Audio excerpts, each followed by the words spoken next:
Ouais, aujourd'hui, on va parler d'un truc qui fait flipper. On est passé sur quelques synthés de la suite Native Instruments, on a fait Monarch, on a fait Razor, on a fait Massive X, on a fait Super 8, des gros blockbusters.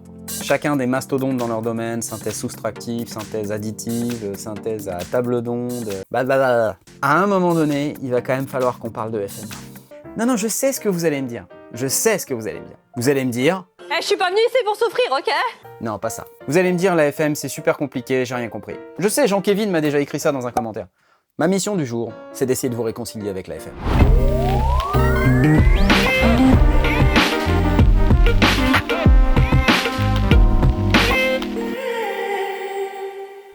Donc là, je suis en train de vous parler d'un plugin qui est pas sorti la semaine dernière, quoi. Soyons clairs. Mais honnêtement, c'est pas très grave parce que FM8, ça reste encore aujourd'hui un synthétiseur de référence dans le domaine de la synthèse FM. Et on va regarder pourquoi. FM8, la puissance du numérique, 960 presets avec des sons FM précis et cristallins. Oui, alors l'interface, bon bah ok, mais honnêtement les amis, on peut pas faire ce calendrier sans parler de FM8. C'est impossible! Je vais le démarrer, je vais vous faire écouter.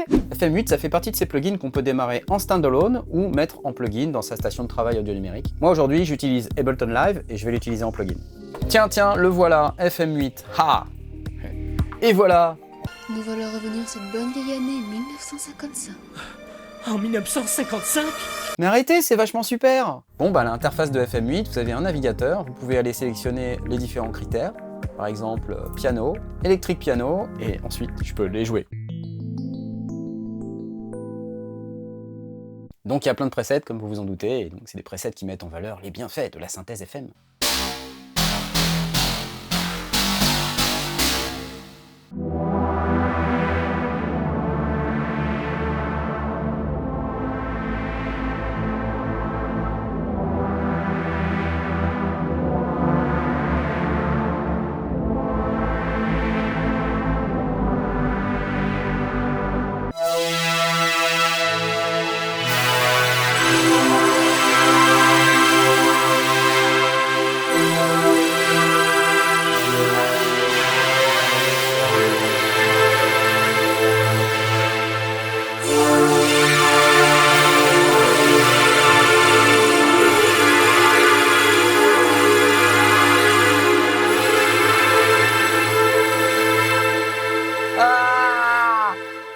Les basses FM, les digital bass.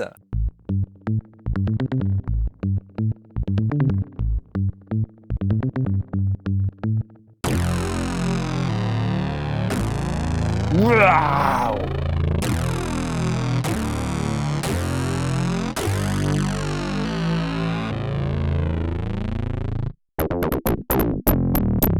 Il y a même des percussions. 808, bongo. Soundscape.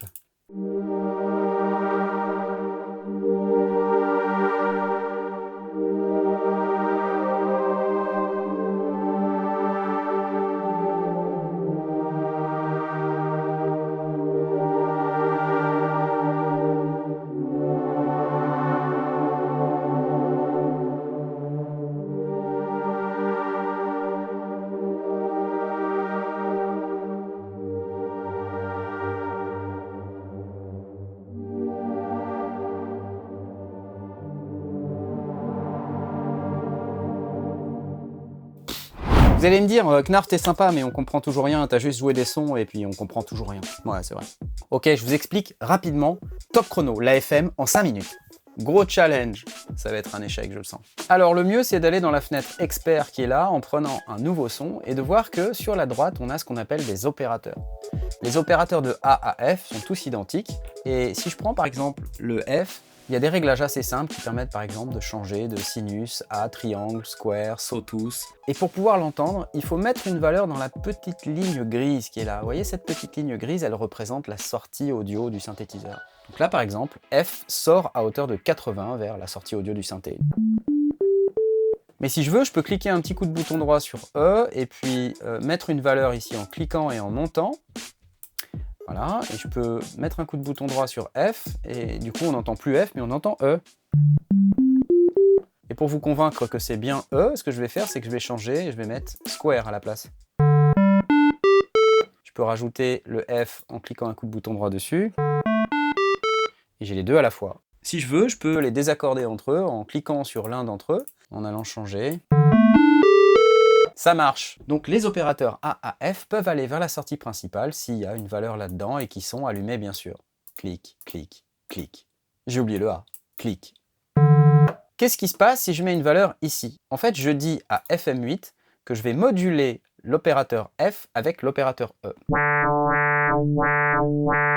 Ok, vous reconnaissez ce son, c'est le son de la FM. Bien sûr, je ne vais pas bouger ma souris, monter et descendre comme ça pendant que je joue. Pour bouger automatiquement cette valeur, je vais utiliser ce qu'on appelle une enveloppe. Je clique sur E et directement ici, j'ai l'enveloppe qui est accessible et je peux aller la modifier. En montant et en descendant, je peux zoomer, dézoomer, me déplacer et là, je vais bouger cette enveloppe et ça va faire ça. Ok? Plus l'enveloppe est longue, plus le son est long. Plus l'enveloppe est courte, plus le son est court. Et après, je peux moduler le modulateur. Par exemple, je peux rajouter le D et moduler E et ensuite mettre une enveloppe sur D. Puis après, je peux moduler D avec C en mettant une valeur ici, en l'allumant et en mettant une enveloppe sur C. Enfin, vous voyez l'idée. Je peux aller plus loin, je peux moduler F avec C. Je peux même remoduler E avec F.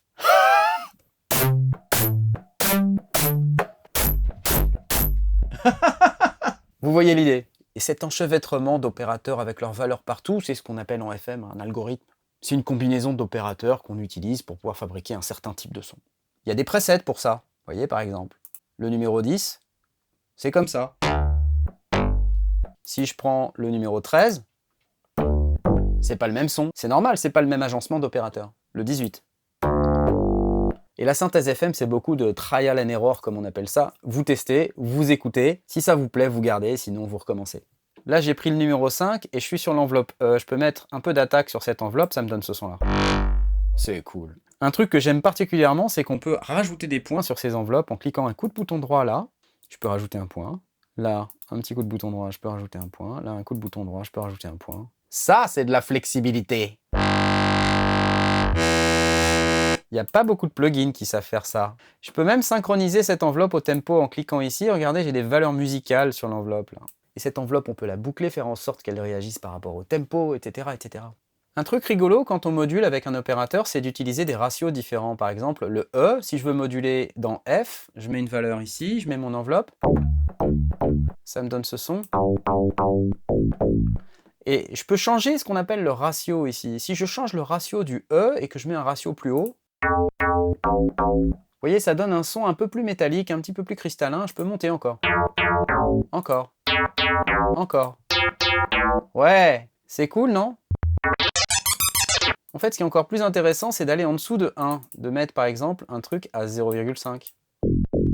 Oh oui! J'aime bien ça. Ici, dans la page Ops, vous avez un récapitulatif de vos ratios, vos enveloppes, vos formes d'ondes. Vous voyez ici, les deux opérateurs X et Z, ils sont un peu différents, puisqu'il y en a un qui sert de filtre. On peut envoyer tout le son directement dans l'opérateur Z pour pouvoir ajouter un filtre. Si je prends par exemple une forme d'onde carrée, au lieu d'envoyer là sur la sortie principale, je vais envoyer dans le Z. Et je vais retirer ce qui sort sur la sortie principale. Je vais l'allumer, et puis ensuite je vais l'envoyer vers la sortie principale à son tour. Et là, j'ai accès à un filtre qui est multimode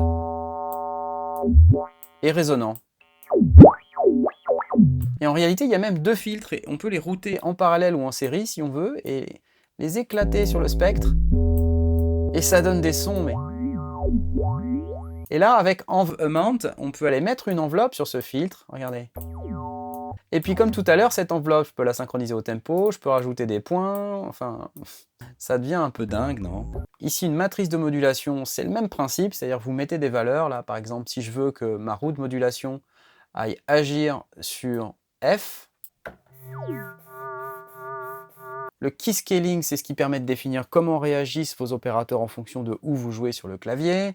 Et puis ensuite, vous avez un récapitulatif du spectre de votre son, votre waveform. Et puis ici, dans Pitch, vous avez tout ce qui est relatif au pitch. Vous pouvez gérer du portamento, vous pouvez gérer une enveloppe de pitch si vous voulez.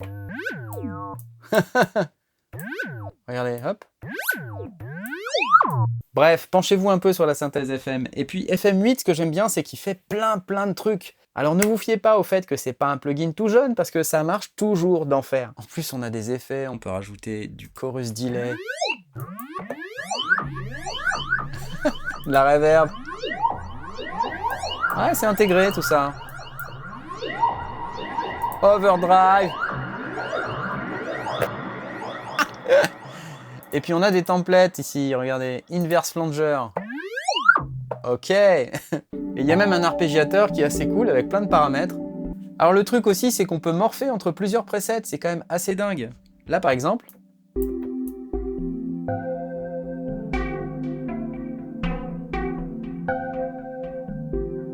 Ça c'est cool. Moi j'ai fait de la musique avec ça, je vous fais écouter. J'avais cette idée de faire une compo un peu techno en utilisant exclusivement FM8. Pour la partie percussion, honnêtement, je préfère utiliser Machine. Là, j'ai un Machine Micro MK3 et pour cette compo, j'ai utilisé deux expansions, l'une qui s'appelle Carbon Decay et l'autre qui s'appelle Indigo Dust. Ça part de ce son qui s'appelle Basalt que j'ai un tout petit peu modifié. Je vous fais écouter, d'accord? C'est une compo qui n'est pas finie, mais je suis assez content de ce que j'ai fait jusqu'à présent. J'espère pouvoir la terminer bientôt.